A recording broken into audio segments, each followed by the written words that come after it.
Muy buenas tardes. Hola, bienvenidos a este webinar que hemos organizado para poder enterarnos de los cuidados especiales que necesitan los pacientes con cáncer en tiempos de COVID. Los saluda Valerie Vázquez de Velasco. Voy a estar a cargo de moderar este evento virtual en esta jornada. Tenemos dos invitados muy especiales. Y estamos como parte de unas actividades que hemos organizado por parte de la campaña Pasa la voz, el cáncer no espera. La idea es poder conversar acerca de la necesidad y la importancia de poder acceder a los servicios de prevención y de tratamiento de cáncer durante esta pandemia, la pandemia del COVID-19 que nos ocupa, que nos preocupa. Quisiera empezar invitándolos a los que nos siguen, a los que están ya conectados con nosotros. Vamos a seguramente tener más personas uniéndose a esta transmisión, pero queremos invitarlos a que nos sigan en nuestras redes de Facebook y YouTube, que son Pasa la Voz, el cáncer no espera, y también en Instagram, que es nuestra cuenta @elcancer.noespera. Así que a partir de ahora y a continuación vamos a poder tener ya este webinar, esta charla muy importante, y también los invito a que comiencen a darnos sus preguntas. Tenemos la sección del chat en esta plataforma, pueden enviar las preguntas, y las personas que nos acompañan a través del Facebook también pueden hacernos llegar sus preguntas a través de los comentarios en esta transmisión. Así que sin más preámbulo vamos a presentar a las personas que están con nosotros, al doctor Diego Venegas. Él es médico, oncólogo, es ex viceministro de Salud, está en sus pantallas ya el doctor Diego Venegas, y también está la licenciada Carla Ruiz de Castillo. Ella es directora de Esperantra, que son nuestros invitados de esta tarde. Ellos van a tener una exposición cada uno, luego vamos a poder abrir las preguntas, como les estábamos comentando, así que participen de esa forma. Y comenzamos la exposición con el doctor Diego Venegas, médico, oncólogo, repito, ex viceministro de Salud. Él nos va a hablar de la situación de la atención oncológica en tiempos de pandemia y también de los cuidados de los pacientes en esta coyuntura. Doctor Venegas, muy buenas tardes. Adelante, por favor.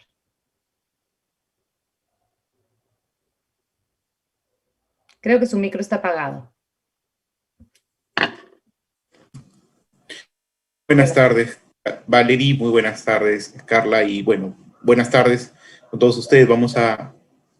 Durante esta tarde vamos a conversar un poco sobre los cuidados que los pacientes con cáncer necesitan, y en este periodo de pandemia ha meritado acciones muy especiales. Pero lo más importante es que nos centremos en lo que las personas en este momento están pasando y cuáles son aquellas necesidades que muchas veces no se conversan, porque no están en los protocolos clásicos del manejo médico, sino más bien están en ese cuidado que nosotros podemos proveer como familiares de los pacientes con cáncer. Bien, la siguiente, por favor. Como un preámbulo para entender la importancia de lo que representa el cáncer en nuestro país, en este momento es la segunda causa de muerte después de las enfermedades cardiovasculares, aunque ahora con la pandemia debemos ver que ha habido un incremento en la mortalidad por las enfermedades transmisibles por la COVID-19. Pero 70.000 personas se diagnostican cada año en el Perú y mueren la mitad, o sea, 35.000 fallecen anualmente. Hay alrededor de 175.000 personas que viven con cáncer en este momento, y cada año se pierden más de 366.000 fallecen saludables. Esto implica, desde el punto de vista, que el cáncer tiene un impacto también en la economía, porque las personas afectadas de esta enfermedad, ya sea porque fallecen antes de tiempo o porque el cáncer las discapacita para seguir laborando, se pierde en términos de productividad económica más de 1.500 millones de dólares, que son pérdidas directas al Producto Bruto Interno. De tal manera que los esfuerzos que hagamos como país para atender el cáncer definitivamente son compensados desde el punto de vista de productividad. Es decir, el cáncer no es un gasto. El cáncer, invertir en la atención oncológica no es para nada un gasto, es más bien al contrario. Es mejorar la productividad, mejorar el bienestar, es mejorar los factores que contribuyen a un mejor control de la enfermedad. Lo que hoy estamos viviendo con la COVID-19, más que una pandemia, es una sindemia. Es decir, Richard Horton, un editor de una famosa revista, Lancet, en octubre del año pasado, lanzó este término.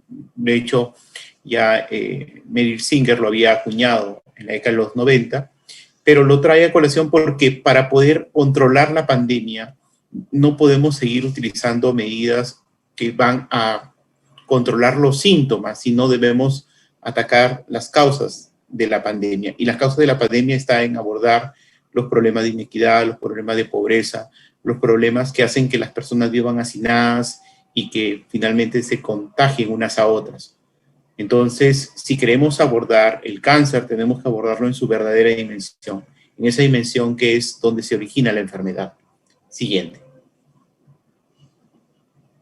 El rostro del cáncer en el Perú, aunque esta lámina pueda ser un poco estadística, muy técnica, refleja que vemos más color rojo, más mujeres tienen cáncer que varones en el país, y la mujer es afectada a una mediana edad, más temprana que los hombres. Y más o menos entre los 40 y 60 años se presenta la mayor cantidad de casos. Por lo tanto, el rostro del cáncer en nuestro país es el rostro del cáncer de una mujer de mediana edad. Y ya se imaginarán ustedes el impacto que esto implica en las familias. Perder a una mujer a los 40 años, pues definitivamente eso tiene un impacto en todos los integrantes del hogar. Siguiente. Cada 2 horas muere un peruano por cáncer gástrico. Y esto es una realidad que, si bien es cierto, ha ido paulatinamente disminuyendo la incidencia de cáncer gástrico, pero aún así tenemos todavía inequidades, tenemos todavía condiciones que no son similares, que tienen que ver fundamentalmente, por ejemplo, con el abastecimiento de agua potable.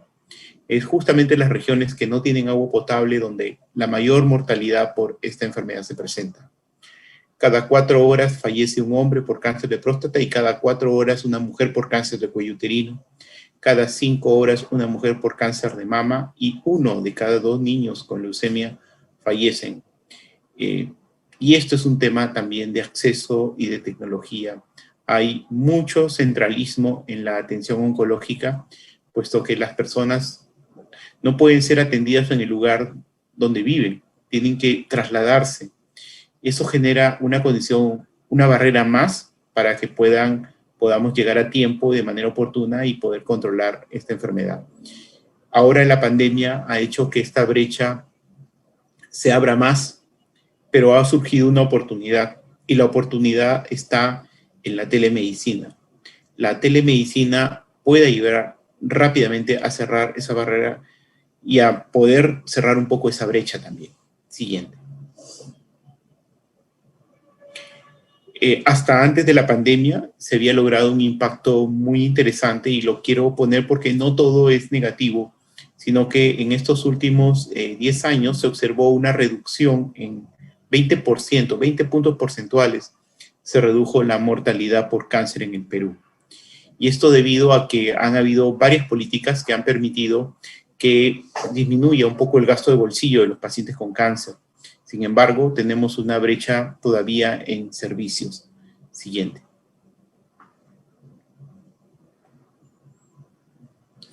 El cáncer tiene diferentes matices dependiendo del tipo de cáncer. Por ejemplo, el cáncer de estómago se concentra más en las zonas altoandinas. Ahí es donde tenemos a la altura, no solamente como una condicionante biológica, sino más bien como una condicionante de inequidad, donde ahí se concentran más bien las regiones que tienen menos agua potable, menos alcantarillado.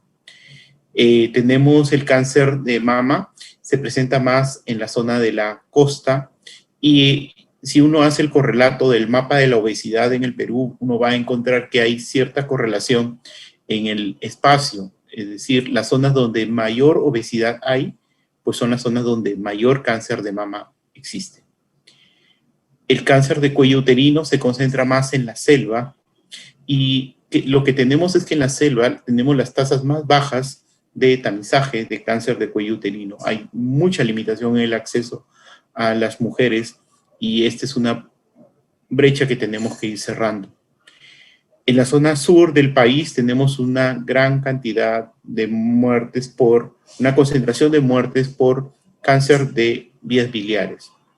En la zona norte de Chile también existe una alta mortalidad por cáncer de vías biliares. Es el segundo cáncer después de estómago en la mortalidad general en Chile, y esto se debe también a factores que tienen que ver con el tipo de agua y también con el consumo de grasas.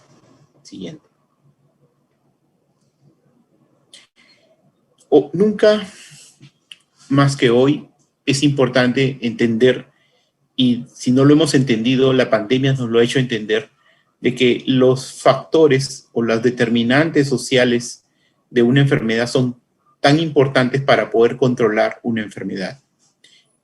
Así como en la COVID-19, los temas de hacinamiento, los temas de movilidad urbana, de un pésimo transporte urbano, la forma en la que vivimos de una manera informal y cómo hay aglomeraciones en los mercados, hace, y donde también hay temas de ciudadanía en el sentido de no respetar las normas, todo eso nos está jugando pues en contra, y tenemos una de las mayores mortalidades por COVID-19 en el mundo. Las determinantes sociales también son muy importantes en el tema de cáncer, y solamente he traído algunos datos.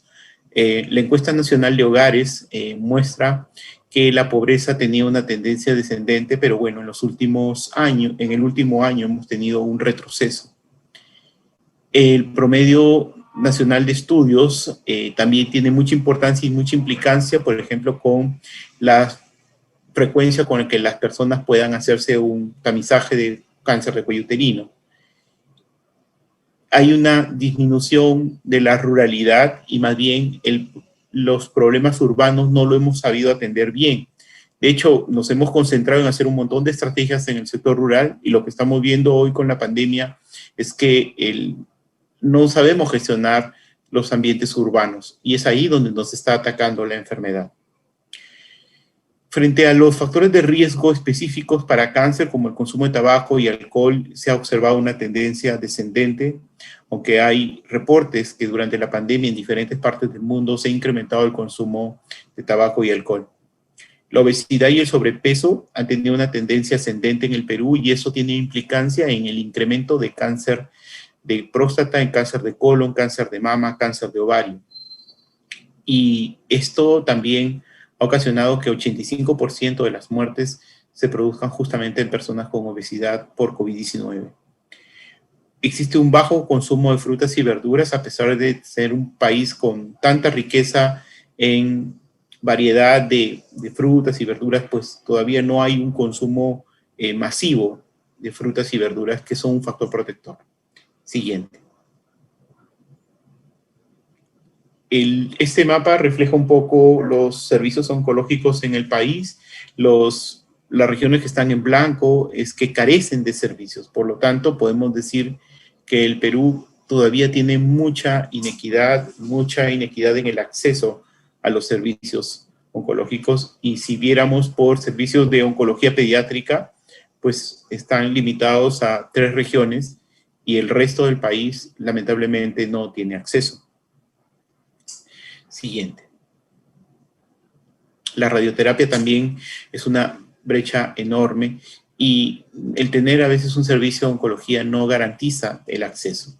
Destaco mucho que en el último año se haya trabajado en un piloto que empezó con la pandemia, que era cómo continuar dando tratamiento o medicamentos oncológicos a los pacientes si estaban lejos. Entonces se ha implementado un sistema que se llama Sistema de Entrega de Medicamentos Crónicos, CIENMECRO se llama, Y este sistema hace que los institutos puedan enviar los medicamentos de los pacientes a través de las direcciones regionales de salud, gerencias regionales, y pueden llegar a las zonas más cercanas a los pacientes. El escalamiento ha ido incrementándose. Yo creo que va a ser, potenciar esto va a ser muy importante para cerrar esta brecha de acceso, porque cuando nos ha pasado la experiencia de cuando hacíamos residencia en el Instituto de Enfermedades Neoplásicas, recibir personas que venían del interior de Ayacucho para un control de cáncer de cuello uterino o para tomarse unas pastillas para el control de cáncer de mama, cuando tranquilamente pudieron haberse llevado a su lugar y evitar todo este desplazamiento. En fin, yo creo que hay muchas cosas positivas que, a pesar de lo ensombrecedor que es la pandemia, surgen como oportunidades para poder mejorar la atención a nuestros pacientes con cáncer. Siguiente.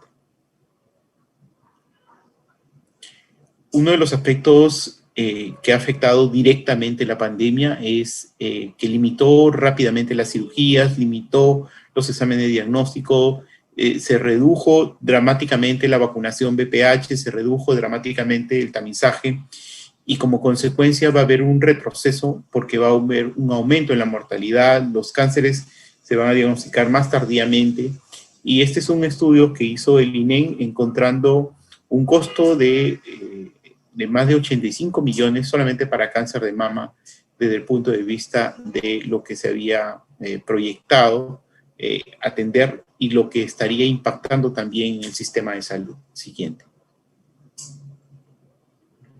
Bien, hemos dado una panorámica hasta ahí de lo que es, digamos, el cáncer, lo que representa, el impacto que tiene, y entender por qué estamos abordando este tema de una manera enfática y por qué esto tiene que estar en la agenda del Estado.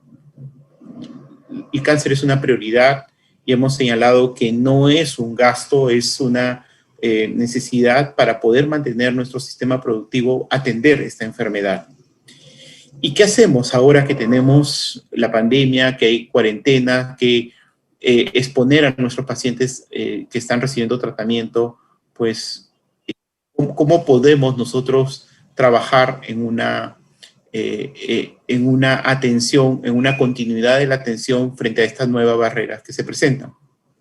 Voy a empezar dando unas recomendaciones generales, porque uno de los aspectos más importantes que tenemos que tener es que no hemos disminuido nuestro riesgo de enfermarnos por cáncer. Y lo primero que tenemos que ver es qué hacemos nosotros como ciudadanos para evitar ser diagnosticados de un cáncer, y para eso es importante reforzar medidas preventivas que tienen que ver con justamente continuar con nuestra hábitos de vida saludable, continuar con nuestro tamizaje de enfermedades, incluida las enfermedades crónicas. Una recomendación que es fundamental es la actividad física. Hacer 15 minutos de ejercicio diariamente, de un ejercicio moderado e intenso, como por ejemplo correr, andar en bicicleta.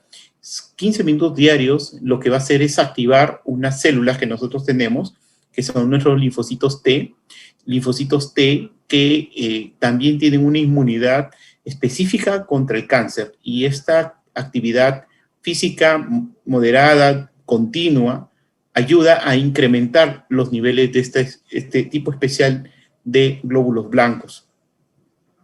El distanciamiento social es una recomendación en general, porque cuanto menos exposición haya, o sea, cuanto menos contagios vamos a tener, y por lo tanto podemos controlar también la pandemia. El uso de las medidas de protección, el lavado de manos, el uso de transporte alternativo. Es muy importante este giro, porque no solamente fomenta los temas de actividad, sino que reduce la tasa de infectados, y de esa manera, como sistema en general, vamos a tener también menos congestión de camas hospitalarias y dejar esas camas para las personas que más lo necesitan. Siguiente. El consumo de frutas y verduras es importante entender que un medio plato de ensalada diariamente y consumir al menos 3 frutas al día nos ayudan a tener nuestra cuota más importante de factor protector, porque las frutas en general nos van a dar una cantidad de sustancias antioxidantes, complejos vitamínicos que ayudan en la regeneración de los tejidos. Evitar el tabaco, evitar el alcohol. El tabaco produce muchos cambios mutagénicos en nuestros tejidos. Es el factor que incrementa el riesgo de padecer cerca de 17 neoplasias. El alcohol igual incrementa porque va a producir un proceso inflamatorio crónico a nivel gastrointestinal, a nivel pancreático, a nivel hepático, y estos son los cánceres que más se van a ver afectados, o los órganos que más se van a ver afectados por una inflamación crónica que nos va a llevar a este padecimiento. Es importante manejar el estrés. De hecho, la pandemia lo que nos ha hecho es identificar situaciones que son complejas de procesar, pues todo ha cambiado, pero muchas veces ese dolorcito de cabeza que se hace frecuente, esos dolores musculares, contracturas, palpitaciones, o estos problemas gastrointestinales que comienzan a aparecer, el que se vaya el sueño durante las noches o pesadillas, nos deben estar alertando que estamos padeciendo los síntomas del estrés. Podemos también estar ya siendo afectados desde el punto de vista cognitivo, dificultad para concentrarnos, resolver problemas o recordar algunas instrucciones, sensación de miedo, de frustración, una tristeza, todos estos o mayor conflicto también en la interrelación con la que tenemos, todo esto son signos de que estamos padeciendo el estrés. Y es importante tener identificado este padecimiento para poder intervenir en él. Y para eso es necesario generarnos espacios para desconectarnos de la situación, ya sea leyendo, escuchando, viendo una película, y hacer ejercicios de respiración y relajación, meditación, es decir, poner nuestra mente en blanco en un momento del día, tener un espacio para nosotros mismos, para poder desahogarnos, y también fomentar aquellas emociones positivas, o sea, antes de que termine el día, reflexionar qué cosas positivas hubieron. Y nos vamos a dar cuenta que cada día estamos construyendo cosas esperanzadoras, que hay motivos por los cuales podemos renovar la fe, y esos sentimientos pueden desplazar a estos sentimientos negativos que durante el día se presentan.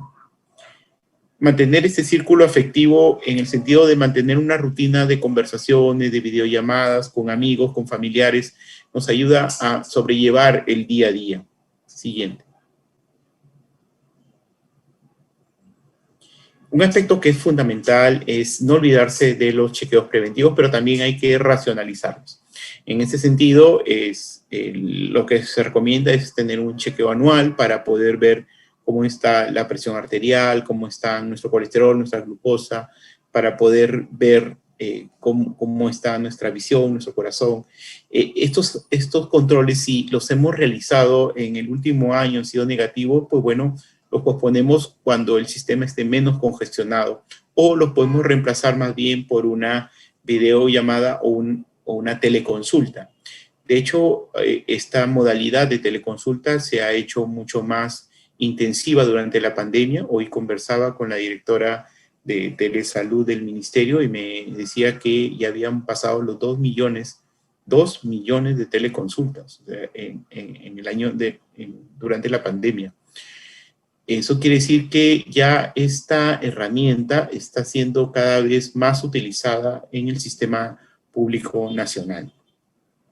Tamizaje de cáncer, no olvidarnos de tomar las cuentas, ¿no? Si una mujer está entre los 25 y 64 años, haberse realizado al menos un Papá Nicolau cada 3 años, o si se ha hecho una prueba molecular, puede hacerlo con un periodo de 5 años. Las mujeres entre los 50 y 65 años, hacerse una mamografía al menos cada 3 años. las personas que tienen antecedentes de cáncer de próstata también tienen que pasar por una evaluación, y en los varones a partir de los 50 años un estudio de antígeno prostático, aunque las recomendaciones no llegan a un consenso porque no existe una mejor prueba para poder hacer un tamizaje. El dosar el antígeno prostático y el tacto rectal son herramientas que todavía ayudan mucho a reducir la enfermedad avanzada o el diagnóstico de enfermedad avanzada de próstata. El test de sangre oculta en heces es un estudio en el cual se envía una muestra una vez al año, y si hay sangrado oculto, entonces comienza uno a hacer la búsqueda de alguna neoplasia gastrointestinal. Son como las principales herramientas de tamizaje de cáncer con las que nosotros intervenimos en la población asintomática de manera general. Un aspecto que es fundamental es no olvidarnos del calendario de vacunación. Y hay dos vacunas que son muy importantes para cáncer. La vacuna para papilomavirus humano, que es el responsable del 98% de todos los cánceres de cuello uterino, y la vacuna para la hepatitis B, que reduce el hepatocarcinoma. ¿Y por qué señalo esto? Porque el hepatocarcinoma, después de cáncer gástrico, es la segunda neoplasia gastrointestinal por la cual mueren los peruanos. Nosotros podemos evitar que ocurra esto reduciendo uno de los factores etiológicos más importantes, que es el virus de la hepatitis B. También es importante no olvidarnos, o sea, si bien es cierto ahora todo está en vacunación COVID, pero la vacunación contra neumococo e influenza es importante para evitar que estos agentes se junten con un pulmón dañado por coronavirus y produzca una enfermedad grave. De tal manera que la vacunación para neumococo e influenza es muy importante. La vacunación para neumococo es una vez en la vida para las personas adultas, y la vacuna para la influenza es anual. Y obviamente la vacunación para COVID, respetando los lineamientos que dicta el Ministerio de Salud, no hay que negarnos y sí hay que convencer a nuestros familiares, a nuestros amigos que están muy reacios probablemente a querer vacunarse, decirles, ¿no?, cuáles son las razones por las cuales es importante que se vacunen. En la medida que más nos hayamos vacunado, pues vamos a poder lograr esta inmunidad de rebaño que nos va a ayudar a un control de la pandemia. Aún estamos muy lejos de la meta. Estamos alrededor de 2 millones.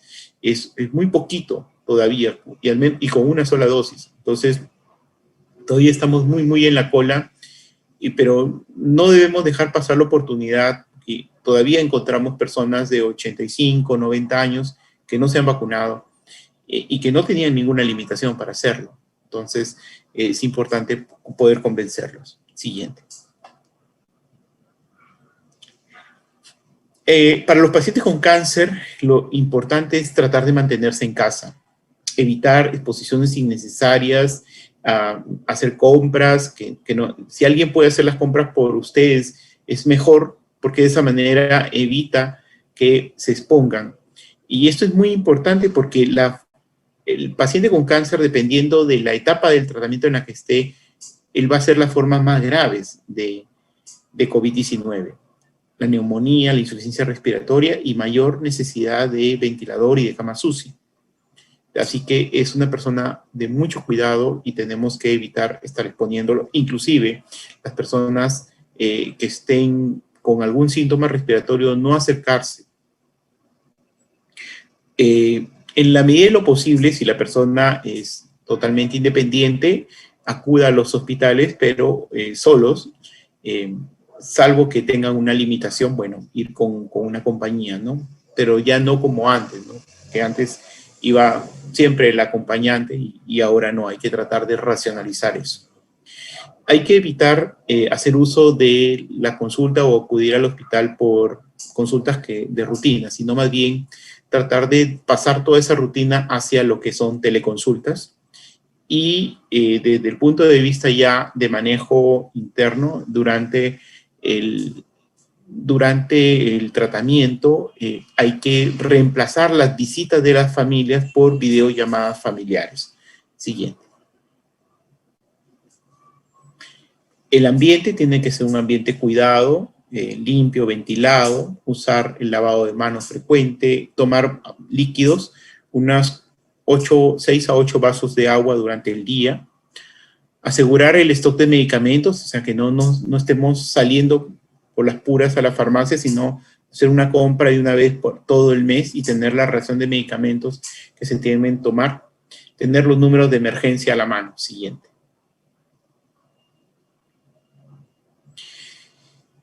Y los cuidadores, es un aspecto bien importante, hay que mantener una comunicación positiva y tratar de calmar la forma en la que conversemos con nuestro familiar con cáncer es muy importante porque eso va a traducir el estado emocional o los temores que uno pudiera también tener, ¿no? Que es natural tenerlos en este momento.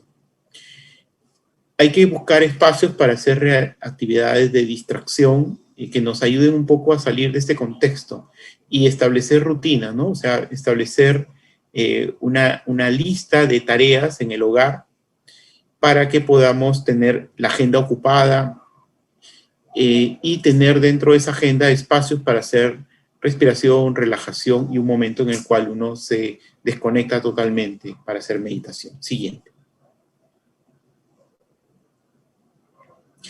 Existen algunos números, de hecho hay un canal que está en YouTube y en redes que hace teleinformación, educación y consejería, TeleIS, y ustedes pueden encontrar diferentes videos, conferencias que se han dado durante toda la pandemia, cuidados para ya más específicos para mujeres que tienen cáncer de mama, cuidados para mujeres que han tenido una cirugía de mama, mujeres que han tenido, o personas que están en este momento en tratamiento con quimioterapia, que necesitan un cuidado especial, por ejemplo, cuidado de la mucosa oral.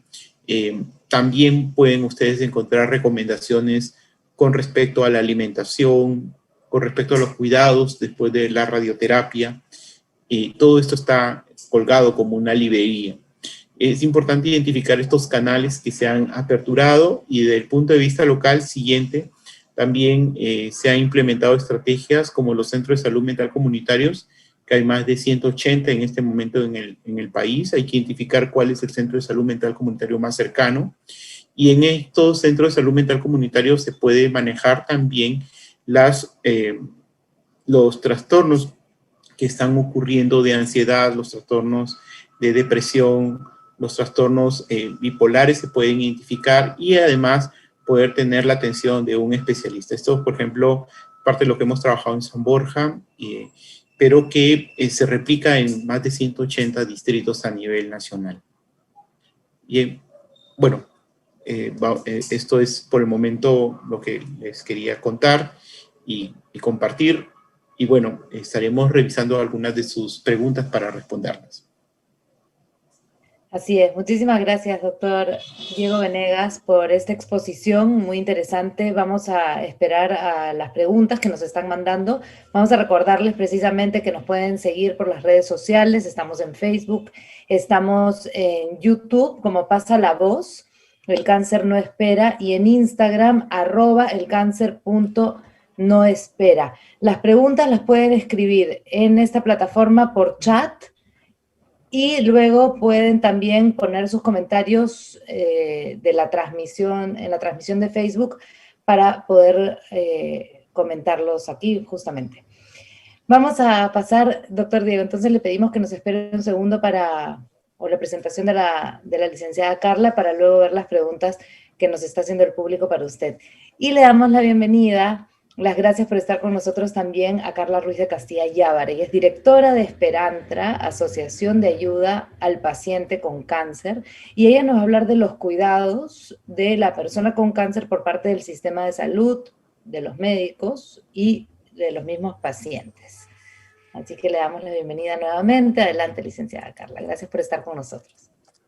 Gracias, Valerie. Buenas noches. Buenas noches al doctor Diego Venegas y a toda la audiencia. Las gracias también al Centro de Investigación Aplicada 50+1, que es quien convoca esta reunión.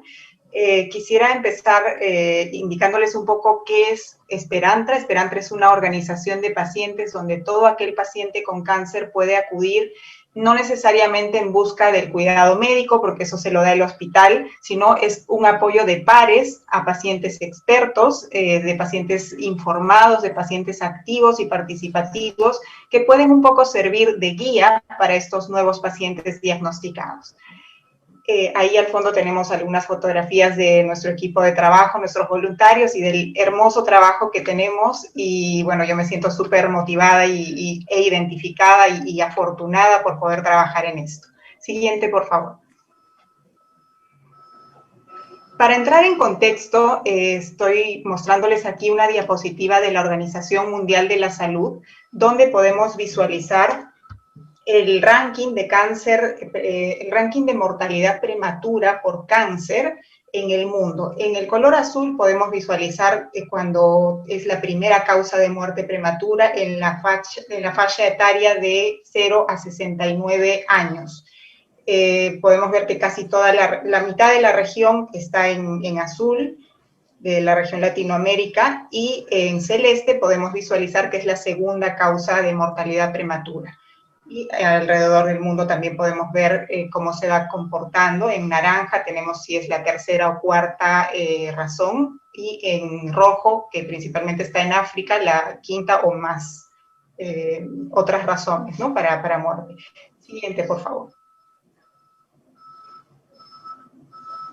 En este contexto podemos obviamente ver que el cáncer es un problema de salud pública que debe ser abordado. En el Perú, entre los grandes grupos de enfermedades, está obviamente las neoplasias malignas, junto con las enfermedades infecciosas, parasitarias, de aparato circulatorio, entre otras causas de muerte.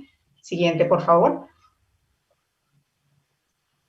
Y sumado a todo ello, tenemos la pandemia. En este gráfico tenemos de fuente del SINADEF cómo se ha comportado la mortalidad a nivel nacional en los años 2020 y 2021. En gris podemos ver en la parte baja, según el histórico de mortalidad, cómo iba este flujo de muertes, y se evidencia en negro en esos puntos cómo ha subido la mortalidad por coronavirus en nuestro país, y en rojo tenemos el 2021. El tema es identificar cuántos de estos muertos por coronavirus pertenecen al grupo de pacientes que además tienen cáncer. Si visualizamos la siguiente diapositiva, por favor. Podemos mirar aquí en una gráfica que nos brindó el Instituto Apoyo, que en cuanto al diagnóstico, cuando se retrasa por el coronavirus, que es la principal causa por la cual los pacientes no han estado acudiendo a diagnóstico, un 2% de los pacientes que se han retrasado en acudir van a tener una mortalidad mayor, y más de 13.000 pacientes verán que se agrava su enfermedad por no haber ido a tiempo en busca de tratamiento. En la parte baja podemos visualizar también que la tendencia actual es de más de 2.500 miles de muertes de personas a diciembre del 2020. Nosotros realizamos una encuesta con los pacientes que acuden a Esperantra, que fue una encuesta muy reveladora de lo que estaba aconteciendo en ese momento cuando se nos dijo que no salgamos de casa por la pandemia, y muchos pacientes se quedaron sin buscar la atención necesaria para su enfermedad. Pudimos visualizar cómo los pacientes nos decían que más o menos en 70% les habían cancelado sus citas médicas, más del 50% tuvo dificultades para poder encontrar cómo acudir a su centro de salud o cómo llamar siquiera. En 62% de casos nos dijeron que les habían demorado el tratamiento, y el 48% indicó que se le había agravado su condición de salud debido a que no pudo acceder. Pudimos mirar también en las encuestas que el 99% de los pacientes decía que necesitaba soporte psicológico, que estaban sumamente angustiados por la situación de no poder tener la atención médica necesaria para su condición, y que ninguno de los pacientes en ese momento, entre abril y julio del 2020, había podido acceder a este soporte. Durante la pandemia, el 40% de los pacientes en ese rango de fechas, de meses, nos indicó que había tenido acceso luego a las teleconsultas, y antes de ello solamente el 2% de pacientes había podido comunicarse con su médico a través de una teleconsulta. Era una cosa demasiado rara. Pero este es un efecto positivo de la pandemia porque se cerraron las brechas tecnológicas y en realidad pues muchos pacientes necesitaban simplemente saber si estaba bien lo que estaban haciendo, si estaban tomando adecuadamente el tratamiento o si tenían que acudir rápidamente a un doctor porque ya se trataba de una emergencia. El 95% de los pacientes encuestados nos dijo que tuvo que hacer gasto de bolsillo porque al no poder ir a sus hospitales tenía que de emergencia tal vez contratar a un médico privado o buscar ayuda privadamente. Y de estos pacientes, el 41% era sustento de su hogar, eran pacientes que trabajaban en el momento que inició la pandemia, y de este 40%, aproximadamente el 10% nos había comunicado en ese momento que había perdido su empleo. Entonces, ya el tema de tener cáncer, que no es una enfermedad que afecta únicamente al paciente, sino a todo su grupo familiar por lo dramática que es la enfermedad, sumado al coronavirus, a la imposibilidad de poder con su centro de salud y con su médico, y sumado encima a el problema que ocasionó la pérdida de trabajo y el gasto de bolsillo que necesitaban, fue realmente muy, muy trágico. Fueron meses muy dramáticos que vemos con mucha esperanza que poco a poco van normalizándose de alguna forma. Siguiente, por favor. En este boletín epidemiológico podemos visualizar al lado izquierdo cuántos de los pacientes con coronavirus tenían también cáncer. Si ven una flecha en el lado derecho inferior, de 70 a 79 años están los pacientes que más fueron afectados, de los pacientes fallecidos con coronavirus. Además, tenían cáncer 30 de cada 100 pacientes. Entonces, a toda luz, el cáncer, los pacientes con cáncer tienen mayor vulnerabilidad respecto a otras comorbilidades. Ahí se analizaron varias otras como el asma, la diabetes, etcétera. Pero lo que queremos demostrar es que el paciente con cáncer necesita ser protegido.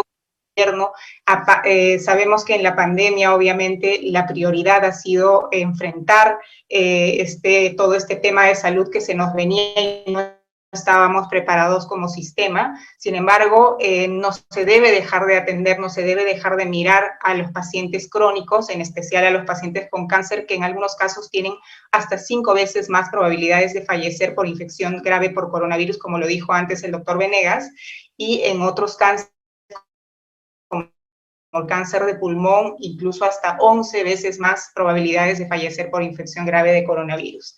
Siguiente, por favor. Siguiente. Estamos al 95% aproximadamente de cobertura de aseguramiento universal en salud. Muestro esta diapositiva porque los pacientes tenemos una serie de dificultades por tener un sistema de salud sumamente fragmentado. El 65% de pacientes se atienden por el SIS, que tiene el FISAL, que es el Fondo Intangible Solidario de Salud, que cubre 7 tipos de cáncer, los cánceres de mayor frecuencia, prevalencia, y a raíz de este fondo se crea también el Plan Esperanza, que es nuestro plan de cáncer, que atiende estos tipos de cáncer, y tenía en el tiempo que crecer en cuanto a insertar más cánceres, y también en las coberturas de los cánceres que ya estaban, generar también mayor atención para los pacientes metastásicos, por ejemplo, ¿no?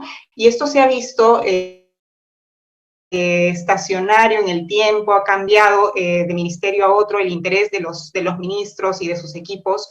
Sin embargo, ha sido un plan sumamente admirado a nivel internacional, por cuanto en la región no había, como en Perú, un acceso a tratamiento, a diagnóstico de cáncer por la población más vulnerable en un seguro subsidiado. Yo creo que a partir del Plan Esperanza ha habido un antes y un después para los pacientes que se atendían en el Seguro Integral de Salud, ha dado muchísimo acceso, y por supuesto muestra de ello son los resultados que sobre todo ha presentado el INEN al respecto. Siguiente, por favor. Según INEN, el Instituto Nacional de Enfermedades Neoplásicas, ellos atienden de toda la población con cáncer más o menos el 20% de los pacientes. Entre todos los otros hospitales del MINSA se atendería otro 20% más. En los hospitales de eSalud se atiende otro 20% más, entre los otros seguros aproximadamente un 10%. Y bueno, digo esto porque vamos a revisar en todo caso los resultados hospitalarios del INEN. Siguiente, por favor. Aquí hice un análisis básicamente del mes de abril del 2019 y el mes de abril del 2020 para poder visualizar cómo cambió a raíz de la pandemia la atención de los pacientes. En el caso de las historias clínicas generadas en INEN, o sea, los nuevos pacientes que atendían, en el mes de abril del 2019 se atendieron 1.381 pacientes, que si miramos la primera columna de 2018, es más o menos lo mismo que se atiende cada año, ¿no? 1.388, 1.381. Y de pronto, a raíz de la pandemia, en abril del 2020, simplemente se atendieron 192 pacientes, más de 80% menos pacientes que el año anterior. Siguiente, por favor. El número de atenciones de consulta externa, esto es para los pacientes continuadores, no para la detección, sino para el paciente que ya estaba en atención. En este caso, se hicieron 73% menos de radioterapias, se hicieron 86% menos endoscopías, en el consultorio externo se atendió 77% menos de pacientes. Estamos hablando de 34.000 pacientes en 2019, en abril, versus 8.000 pacientes en abril del 2020.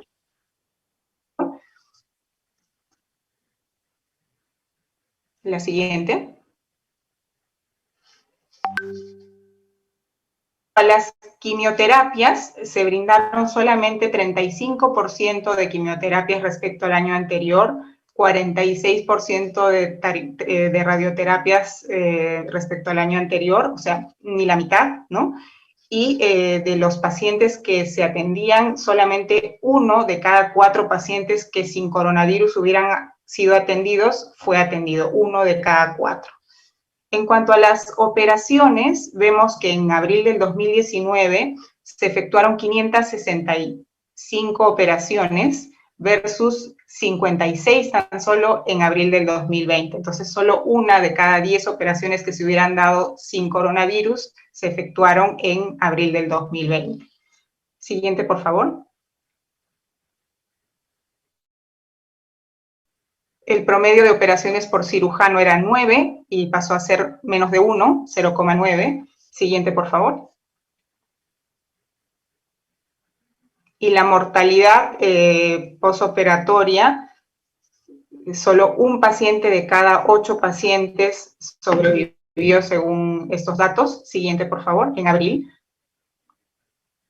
Esta es una diapositiva no de INEN, sino de hospitales en Estados Unidos para ver el screening o el tema previo, ¿no?, a la atención de cáncer. Y vemos ahí en el gráfico cómo descendió muy notablemente en cuanto a cáncer de cérvix, cáncer de colon y cáncer de mama, que son los cánceres que se estudiaron, respecto a los años anteriores, que es la línea gris, que es el promedio. Siguiente, por favor. Entonces, todo esto naturalmente ha tenido un impacto muy grande en los pacientes oncológicos. Por un lado, los pacientes no demandaban servicios porque estaban aterrados en casa, no querían salir, y en INEN, por ejemplo, más del 50% de los pacientes provienen de provincia, y con la inamovilidad, aunque quisieran, era imposible llegar al centro hospitalario para ser atendidos, trasladarse a Lima mucho menos, y se detuvo primero la detección, se detuvo la continuidad del tratamiento, se detuvieron las operaciones y todo. Y como vimos en la diapositiva anterior, por cada mes de retraso en el diagnóstico o en el tratamiento, había un 2% menos de probabilidades de que ese paciente pudiera tener un buen resultado en su tratamiento. Creemos que el sistema no estuvo preparado adecuadamente. pero entendemos también que ningún país lo estuvo, ¿no? Entonces, se trata de aprender de estas lecciones más bien y poder hacer que poco a poco se normalice en cierta forma, haciendo uso de las nuevas tecnologías, esta atención. Siguiente, por favor. Aquí podemos ver el potencial impacto de la pandemia COVID-19 y los resultados futuros del cáncer, que a toda luz van a hacer que la mortalidad de cáncer crezca. En la primera columna vemos cómo el acceso y la reducción de los cuidados fue menor. Yo estoy viendo un poquito mal, no sé si se ve claramente la diapositiva. El acceso reducido a cuidados, ¿sí? Sí, se ve bien, Carla, sí. Sí. Básicamente fue por el temor a infectarse, los pacientes no acudían por el tratamiento, no acudían a los hospitales, se relocó los recursos para los cuidados de salud, muchos médicos que tenían una especialidad tuvieron que dedicarse a COVID y por lo tanto había menos médicos disponibles para atender cáncer, el desempleo ligado a la inseguridad financiera, la pérdida del seguro, se cerró muchos consultorios, hubo necesidad de implementar el distanciamiento social. En cuanto a la prevención y detección temprana, la atención de rutina fue retrasada, los chequeos preventivos prácticamente no se realizaban, el screening tampoco, el seguimiento en menor proporción y el seguimiento de síntomas, gracias a la telemedicina, sí se ha ido regularizando paulatinamente. En cuanto al diagnóstico temprano, que es cuando el paciente, si es diagnosticado temprano, tiene más posibilidades de tener buenos resultados, se vio sumamente disminuido, y en el tratamiento, las cirugías, como ya hemos visto, las quimioterapias, todo fue postergado, todo paralizado, ¿no? Siguiente. ¿Qué hizo el gobierno al respecto? Vemos en el 2020 que aún con la pandemia se ha dado la Ley de Urgencia Médica para la Detección Oportuna y Atención Integral del Cáncer del Niño y el Adolescente. Una ley que va a beneficiar aproximadamente 2.000 familias, 2.000 niños. Una ley que además incluye un subsidio para los padres para poder estar tranquilos acompañando a sus niños, una ley que va incluso desde la sospecha del cáncer hasta todo el tratamiento. Nosotros estamos muy felices de haber participado en este proceso iniciado por los médicos pediatras, creo que cansados de los malos resultados del cáncer infantil. El doctor Venegas lo dijo antes, 1 de cada 2 niños muere actualmente por cáncer infantil en Perú, y esos resultados son los resultados que Estados Unidos tenía hace 45 años. Somos uno de los peores países con respecto al tratamiento de cáncer infantil en la región, solamente nos supera Honduras. Y bueno, teníamos que hacer un cambio y el legislativo definitivamente apoyó este cambio. Creo que también fue un movimiento compartido, creo que toda la sociedad quiso que se diera esta ley en tiempo récord. Ahora estamos a la espera de su reglamento para que pronto se puedan beneficiar de ello. En 2021 se dio la ley de cáncer de pulmón para la prevención, detección temprana, tratamiento contra el cáncer pulmonar. Cáncer de pulmón es un cáncer olvidado, un cáncer en el cual se ha invertido muy poco y es el cáncer más mortal a nivel mundial, más incluso que los cánceres como el cáncer de mama, cervix, cáncer de próstata, etcétera. Y con mucho estigma también, porque como lo dijo el doctor Venegas antes también, el tabaco es responsable de una buena cantidad de cánceres. Sin embargo, el que el origen sea el tabaco no quiere decir que el Estado no tenga que responsabilizarse de los pacientes, de esta atención. En cáncer de pulmón creemos que hemos avanzado muchísimo, y esperamos pronto tener una ley de cáncer que pueda ser un marco para todos los pacientes, para su atención, para generar ese derecho a poder tener un acceso a diagnóstico temprano, a tratamiento, a recuperación, a cuidados paliativos, porque no solamente existen el cáncer infantil o el cáncer de pulmón, existen muchos tipos de cáncer y todos esos pacientes están pasando un drama, más aún con el tema del coronavirus. Siguiente, por favor.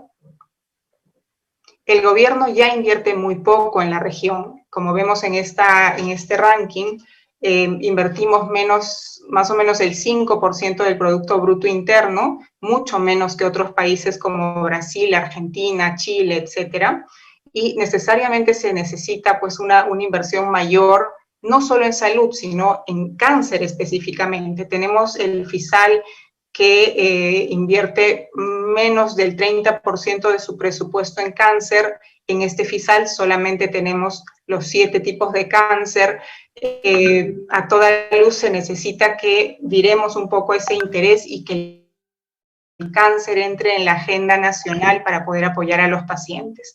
Siguiente, por favor. Esta es una división de cómo es que se invierte el fondo. Tenemos insuficiencia renal crónica en 2019 con una inversión del 74% del FISAL. En cáncer se invirtió el 21%, en enfermedades raras poco más del 1%, en trasplantes 2% y en gastos administrativos otro 2%. Siguiente. Todo lo que presenté hasta hace un momento es la dimensión del gobierno, de todo lo que el gobierno debiera hacer o está haciendo en relación al cuidado del paciente con cáncer. El paciente en realidad necesita una oferta de servicios a tiempo para poder diagnosticarse, para poder tratarse, su medicamento a tiempo, tener una infraestructura de salud adecuada, las salas de espera con la calidez en los servicios, en los médicos, etcétera. En la dimensión médica, yo creo que una de las principales cosas que nos dicen nuestros pacientes es las dificultades que tienen en el trato médico-paciente. ¿A qué me refiero con esto? El médico suele tener un trato poco horizontal con el paciente y lo que es necesario es un poco romper ese paradigma, ese modelo autoritario de que el médico está por aquí y el paciente está por debajo y el médico dice las cosas y el paciente simplemente tiene que seguir instrucciones. Esta comunicación va a repercutir mucho en el resultado del tratamiento del paciente, dado que si el paciente ahora tiene mayor información disponible, el paciente ahora tiene una proactividad distinta que en años anteriores, el paciente va más informado, hay acceso a muchas cosas, podemos deducir que esta relación tiene que ir parificándose, además considerando que el paciente tiene que ser el centro de esta atención. La relación debe ser orientada al paciente y debe haber un modelo más deliberativo, una conversación en la cual se llegue finalmente a un resultado en el cual el paciente se sienta satisfecho, se sienta consultado, se sienta conforme con lo que va a hacer digamos, en el tratamiento que vaya a seguir en su patología. Entonces, es un poquito el mensaje de romper este paradigma de que el médico tiene un estatus diferente al paciente y que deba, por ello, ser más autoritario o más paternalista. Nosotros en Esperanza siempre hacemos como una graduatoria de los médicos que mejor nos atendieron. Hay muchísimos a los cuales podemos realmente agradecer por toda la dedicación que dan a sus pacientes, por la entrega, pero hay otros en los cuales pues tienen muchas oportunidades de mejora en cuanto a la comunicación, en cuanto a la delicadeza, porque los pacientes somos seres humanos y aunque no lo crean, depende de cómo nos dan la noticia, depende de cómo nos dicen que debemos hacer las cosas o cómo nos incentivan a poder hacer las cosas mejor para tener un mejor resultado en el tratamiento. Siguiente, por favor. Ya en la dimensión de paciente, hemos visto lo del gobierno, lo del médico, y en el paciente solemos hablar como pacientes de nuestros derechos. A veces los pacientes pedimos muchas cosas y claro, muchos médicos, muchos sistemas de salud incluso se aburren un poco de nosotros porque estamos siempre pidiendo y pidiendo. Pero debemos recordar que el sistema de salud tiene que tener al paciente en el centro. Si no perdemos ese enfoque y esa óptica, vamos a hacer que realmente el sistema de salud pueda tener un impacto positivo en la salud, que es para lo que hacemos, para lo que acudimos, ¿no? Si vamos a un establecimiento de salud es porque necesitamos restablecer nuestra salud, necesitamos tener un cuidado, etcétera.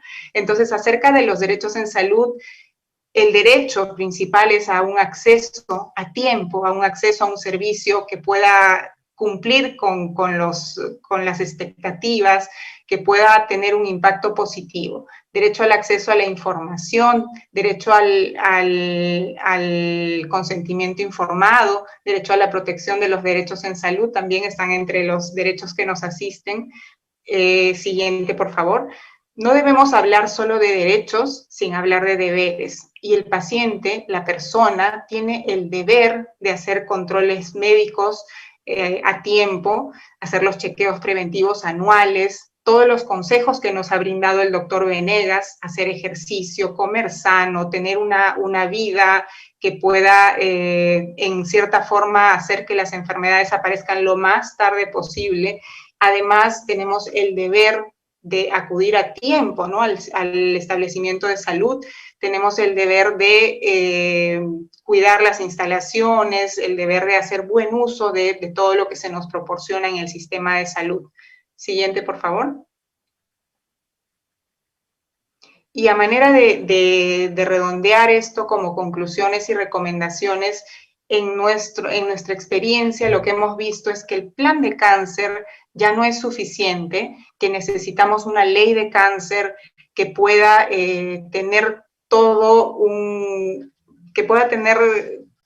una disposición a poder atender las necesidades de los pacientes, más aún ahora en tiempos de coronavirus. Se necesita un registro nacional de pacientes con cáncer. ¿Por qué? ¿Qué pasó con el coronavirus? Los pacientes tenían que tratar de contactar a su centro de salud y no lo lograban y pasaron muchas cosas. Si hubiéramos tenido un registro nacional, hubiera sido el centro de salud que organizadamente habría podido contactar a los pacientes para poder monitorearlos, para saber en qué momento tenían que recibir sus medicamentos, y yo creo que la historia hubiera sido otra. La inclusión y la participación de la sociedad civil en todos los procesos de decisiones en política pública de salud, creemos que es fundamental, porque nada para los pacientes debe ser hecho sin la intervención de los pacientes o de sus representantes o de sus familiares. Nadie va a saber más sobre el valor de una política que el mismo paciente. Entonces creo que es necesario y es fundamental incluirlos. La descentralización, una gran lección que nos ha dado el coronavirus, que no la estábamos visualizando tal vez en la dimensión que tiene. En INEN, como dije antes, el 50% de los pacientes que se atienden en ese instituto provienen de provincias. Además de la tragedia de tener cáncer, tener que movilizarse a Lima, dejándolo todo por largos periodos o a veces para no volver a tu ciudad, creo que es un tema que tiene que cambiar. El paciente con cáncer tiene derecho y tiene necesidad a atenderse cerca de su domicilio, y esto es un proceso que tenemos que impulsar cuanto antes. Los pacientes deben ser atendidos de preferencia en centros de salud que no reciben pacientes COVID. INEN, IREN Sur, IREN Norte, IREN Centro fueron un ejemplo de buena práctica, porque los pacientes acudían a un instituto en el cual no se estaba atendiendo pacientes que estaban acudiendo por coronavirus, lo cual no sucedió, por ejemplo, en Rebagliati, en Almenara, en los otros hospitales de salud y otros hospitales de Minsa mismos, porque tenían que entrar por emergencia y prácticamente luchar por el espacio junto con pacientes que iban por coronavirus, siendo ellos pacientes altamente vulnerables. Esto tiene que ser estudiado por los expertos, porque ante una pandemia, lógicamente el paciente con cáncer necesita ser atendido en una instalación que tenga un flujo distinto al flujo del paciente con coronavirus.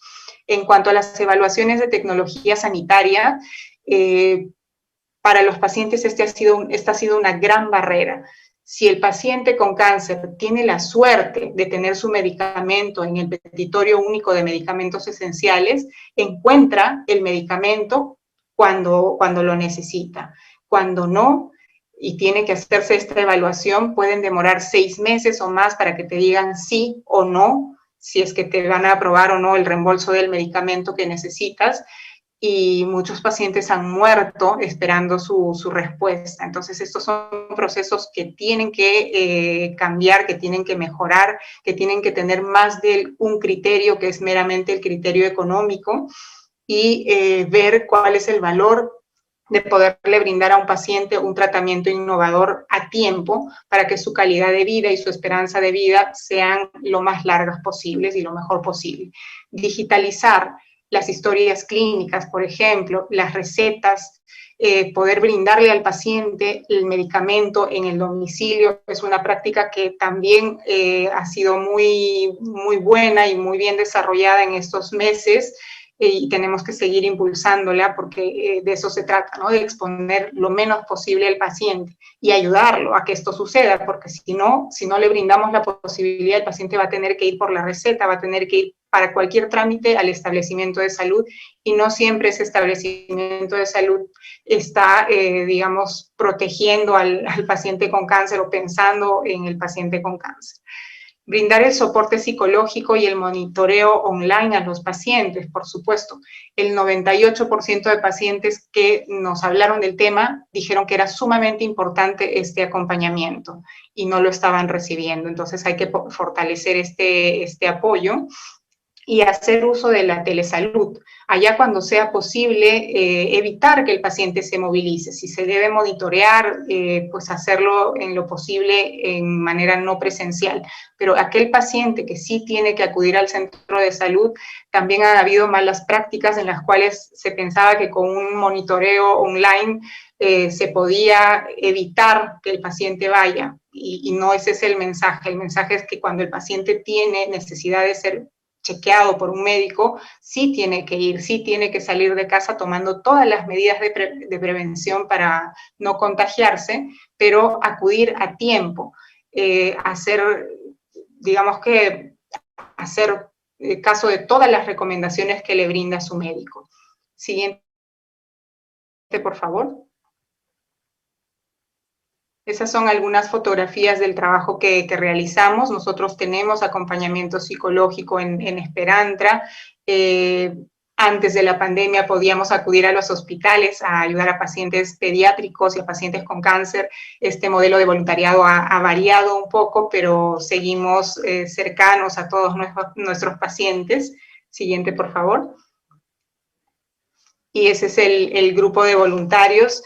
Y nuestro mensaje final para los pacientes es ir evolucionando a ser pacientes activos, pacientes participativos, pacientes proactivos, que no nos miren como que reclamamos, porque no es esa la óptica. Lo que queremos simplemente es participar en esas decisiones importantes para nuestra propia salud y la responsabilidad de poder seguir atentamente los consejos de nuestro médico tratante, informar sobre todo aquello que nos está ocurriendo y nosotros siempre decimos también hacer casi como una maestría en la patología que tenemos y tener una historia clínica nuestra sumamente bien organizada para que cuando vayamos a la consulta médica ayudemos al médico. Nadie sabe más de nuestra patología o de nuestra historia que nosotros mismos. El médico ve muchísimos pacientes, entonces si le ayudamos a tener todo esto organizado y resumido y ser muy asertivos en nuestra comunicación,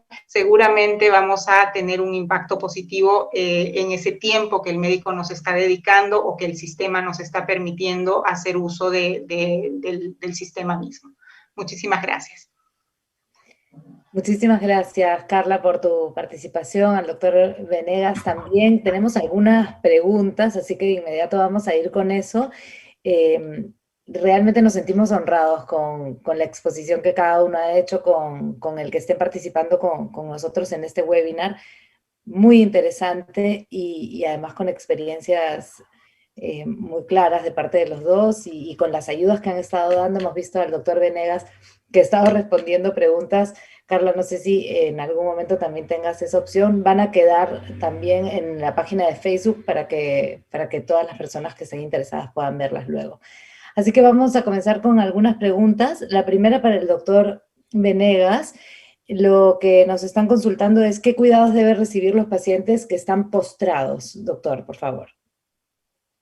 Los pacientes que están postrados necesitan ayudar a ser movilizados. Uno de los principales problemas es justamente la formación de úlceras de presión en la zona donde más tiempo está reposando el cuerpo, es donde se pueden generar un daño en el tejido y formar úlceras. Para evitar estas úlceras de presión hay que movilizarlo cada 2 horas al menos para dar un reposo a ese tejido. Mucho ayuda, por ejemplo, si no hay la posibilidad de un colchón antiescaras, que es un dispositivo neumático, es decir, va con una maquinita que va insuflando por un lado, por otro lado, baja la presión y va equilibrando la presión. Podemos utilizar una piel de carnero que se compra en una ortopédica y se coloca debajo de la sábana del paciente. Eso ayuda a disminuir un poco la presión, y también algunos dispositivos como rodetes que se insuflan a mitad, un poquito más, para que pueda ayudar a evitar que el hueso coxis, es el hueso que es más extremo en la posición, boca arriba, es el que mayormente altera. En cualquier ortopédica, frente a los hospitales, uno puede encontrar esto. Y de esa manera uno puede ayudar a su familiar a evitar justamente la formación de estas escaras. De acuerdo. Vamos con la segunda pregunta para la licenciada Carla. ¿Ya están vacunando a los pacientes oncológicos? Preguntan aquí también en el Facebook. Sí, hemos participado también en ese proceso. Creo que el trabajar en una organización de pacientes permite que podamos tener muchas opiniones, muchos requerimientos de los pacientes y la responsabilidad de elevar todos esos requerimientos de manera organizada a las autoridades. Hemos mandado cartas al ministro de Salud. Hemos visto también que el ministro de Salud ha declarado que hay un proceso ya de vacunación para los pacientes oncológicos, para los pacientes con enfermedades raras o huérfanas y para otras comorbilidades a la par del adulto mayor. Tenemos unas directivas que han salido al respecto y básicamente se trata de probar el diagnóstico que tiene el paciente y poder acudir al centro de salud según el número del DNI, tal como lo indica la autoridad. Si lo desean, luego les voy a dejar un teléfono para poder ampliar esta información. En otros países se priorizaban las comorbilidades a la par de los adultos mayores de 70 a más años, y hemos intentado que en Perú también se haga y con mucho éxito lo hemos podido lograr. De acuerdo. La segunda pregunta para el doctor Venegas. ¿Qué opina del uso medicinal de cannabis como tratamiento? Bien, en el año 2018 se pudo implementar esta herramienta también, o esta modalidad de tratamiento o abordaje, sobre todo en el tema de cuidados paliativos. El cannabis tiene diferentes usos. El uso medicinal está probado desde hace muchos años y tiene una peculiaridad, que al ser un producto natural, las concentraciones de las sustancias van cambiando dependiendo del tipo de cultivo que se tenga. Esto ha generado un desarrollo en el tipo de preparado de cannabis y además en el tipo de uso. De hecho, los médicos que comienzan a utilizar el cannabis tienen que pasar por un proceso de entrenamiento de 4 a 6 meses para poder dar una indicación clara. Ayuda mucho, por ejemplo, en reducir la cantidad de opioides, reducir el estado de ansiedad. Ayuda también a mejorar los procesos de absorción, de digestión, de estreñimiento, y dependiendo del tipo de concentración. Definitivamente es un excelente paso que en el país se haya podido reglamentar y utilizar, y creemos que conforme pasen los años vamos a tener un uso más extendido de esta estrategia terapéutica. Genial. Vamos llegando al final. Tenemos unas cuantas preguntas más para Carla. ¿Cuánto cuesta un seguro de salud oncológico? ¿Qué tipos de seguros, más o menos, cuáles son los precios que se manejan? Sí, el seguro de salud oncológico privado, hay varias compañías que tienen las propuestas, está Oncosalud, está Pacífico Seguros y varias otras. Por ejemplo, en el caso de mis padres, por la edad, el pago que hacemos es como de 350 soles mensuales por un adulto mayor. Cuando uno es joven, paga mucho menos, puede ser en razón de unos 100 soles al mes. En el SIS hay un seguro que puede pagarse, que es de 39 soles aproximadamente, el Seguro Integral de Salud, que no es oncológico, pero es para acceder a ese subsistema de salud que tiene activo el Plan Esperanza. Y en E-Salud el seguro es gratuito para todos los pacientes trabajadores y sus derechohabientes.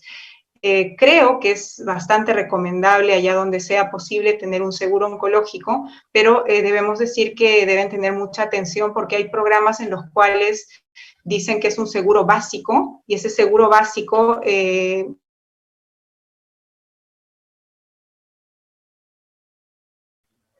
Creo que se ha parado, ¿no? El video. Vamos muchos a pacientes se han quejado de él porque cuando les da cáncer no les incluye los tratamientos. Sí, ya está de regreso. Hubo ¿Sí? una pequeña pausa, pero sí. Sí, se cortó. Lo que decía es que considero que es muy importante, si es que es posible, contar con un seguro oncológico privado. Sin embargo, el tema de los seguros básicos, por ejemplo, los seguros que no cubren todo, es necesario que el cliente pueda leer bastante bien esas letritas, todo el contrato, porque luego cuando le da cáncer al paciente, no le incluye tratamiento de innovación, por ejemplo. Entonces, muchos pacientes se han sentido engañados por esta situación. Leer bien los contratos y leer bien todo lo que cubre. De acuerdo, es algo que sucede a menudo. Vamos a otra pregunta del doctor Venegas. Creo que esta la leyó usted, pero justamente pidió responderla en vivo. Soy paciente de cáncer de mama, dice una usuaria, una señora que nos acompaña el día de hoy. ¿Qué cuidados debo tener?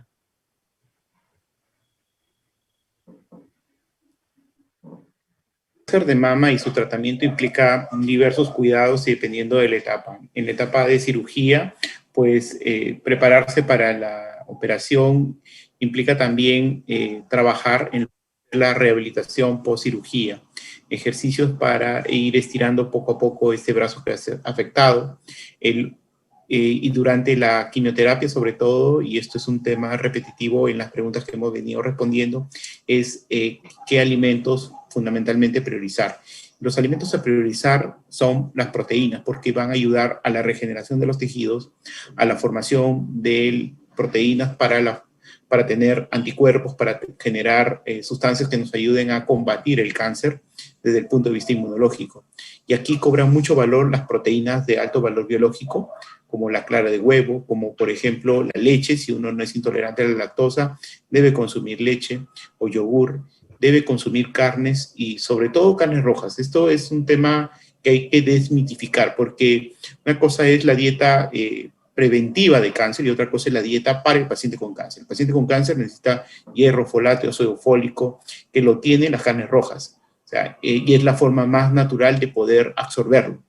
Y esta es una forma mucho más eficiente de poder tener una buena hemoglobina, recuperarse rápidamente de la quimioterapia y avanzar. Y en general le diría que hay que hacer un plan de vida y mantener una disciplina, ¿no? Hay que evitar enfermarnos en general porque cada enfermedad significa un retraso en el tratamiento y estos retrasos al final van a tener un impacto justamente en la curación de la enfermedad. Y en el caso, doctor, para salir de una duda, en el caso de las carnes rojas, en algún momento se dijo que más bien eran cancerígenas. ¿Qué se responde a eso? Las carnes rojas conllevan en sí también una carga de toxinas y necesitan ser metabolizadas. Se tienen que acompañar de frutas y verduras.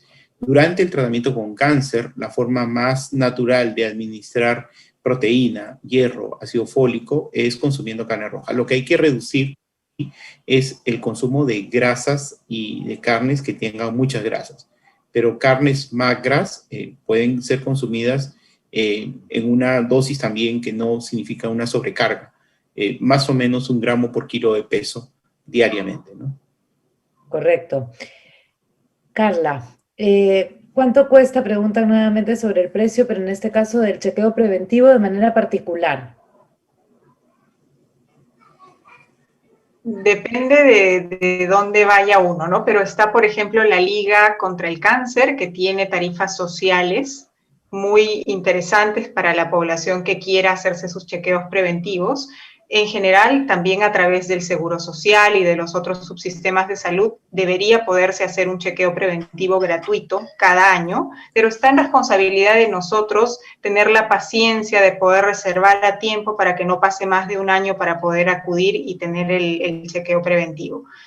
Básicamente, si es que se tiene algún factor de riesgo, como por ejemplo un familiar que haya muerto por cáncer joven, creemos que el chequeo preventivo tiene que ser mucho más preciso e incluso más acurado que lo que recomiendan normalmente para una persona sin esta predisposición. Entonces, queda en la cancha del paciente estar muy al tanto de la propia salud, de los riesgos que se tiene para poder acudir y buscar ese chequeo preventivo. No se olviden que no hay que estar enfermos para ir al médico, de ninguna forma. Tenemos que estar nosotros todo el tiempo monitoreando, incluso antes de estar enfermos, tener esa fuerza de voluntad y esa disciplina para poder no dejar pasar un año sin haber hecho un chequeo completo, incluso a nuestros hijos.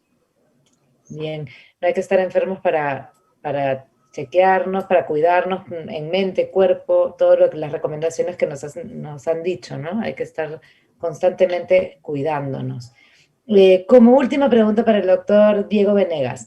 Acabo de enterarme que mi papá tiene cáncer y aún no sé en qué estado y dónde está ubicado. ¿Cómo puedo ayudarlo hasta obtener el examen de inmunohistoquímica? Preguntan. Quise responderlo porque definitivamente este es un momento muy difícil, porque nos enfrentamos ante un panorama que no conocemos, no sabemos qué estadio tiene la enfermedad, no sabemos cómo se va a comportar el cáncer. Lo que hay que tener aquí es la calma y acelerar los procesos que se tengan que desarrollar para que podamos tener, digamos, el panorama completo. De hecho, el factor pronóstico más importante, además del estadio y del tipo histológico, es la respuesta que tenga el tratamiento.